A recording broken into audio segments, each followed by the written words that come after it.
എല്ലാം ഇനി എന്നും അടിച്ചു വരയ്ക്കാനിക്കില്ല. ഇത് അടിച്ചു വരയ്ക്കാഞ്ഞിട്ട് വേഗം തിരുമ്പിയാനെ. എന്തല്ല പണിയുണ്ട് ഇവിടാ. അല്ലേ എന്നെ ഇനി എന്തിനാ ഇതെല്ലാം സഹിക്കുന്നേ? എനിക്ക് തിരിച്ച് ജോലിക്ക് പോയിക്കൂടെ? 3-4 കൊല്ലായില്ലേ ഞാൻ ജോലി നിർത്തിയിട്ട്.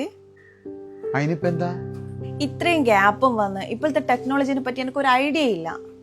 ചിന്ന അതിന് ഇനി കോഴിക്കോട് ഒബ്സ്ക്യൂറ സോണിൽ പോയി ജോയിൻ ചെയ്താൽ മതി. ഒബ്സ്ക്യൂറസ് ആണോ? ചിന്ന കരിയർ ഗ്യാപ്പും സ്കിൽ ഗ്യാപ്പും ഒന്നും പ്രശ്നമല്ല. അവരുടെ 4 മാസത്തെ കോഴ്സ് ചെയ്ത് കഴിഞ്ഞാൽ 100% പ്ലേസ്മെന്റ് അസിസ്റ്റന്റോട് കൂടി എനിക്ക് ജോലി കിട്ടും. ഇന്റർവ്യൂ എല്ലാം അറ്റൻഡ് ചെയ്യണ്ടേ? ഇന്റർവ്യൂ അറ്റൻഡ് ചെയ്യുന്നതിന് എന്താ? എനിക്ക് ഇന്റർവ്യൂ അറ്റൻഡ് ചെയ്യാനുള്ള എല്ലാ സ്കില്ലും അവർ ബൂസ്റ്റ് ചെയ്ത് തരൂ. പിന്നെ ജോലി കിട്ടുന്നവരെ അവർ നിനക്ക് ബാക്ക് സപ്പോർട്ട് തരൂ. എന്നാ പിന്നെ നോക്കാല്ലേ? നമുക്കൊരു കാര്യം ചെയ്യാം, നാളെ തന്നെ കോഴിക്കോട് പോയിട്ട് ഒബ്സ്ക്യൂറ സോണിൽ ജോയിൻ ചെയ്യാം. അപ്പൊ നമ്മുടെ ഒബ്സ്ക്യൂറ സോണിന്റെ ലൊക്കേഷൻ വരുന്നത് കാലിക്കറ്റ് ഹൈലൈറ്റ് ബിസിനസ് പാർക്കിലാണ്. കൂടാതെ ട്രിവാൻഡ്രത്തും കൊച്ചിയിലും ഇവർക്ക് മറ്റു ബ്രാഞ്ചുകളുണ്ട്.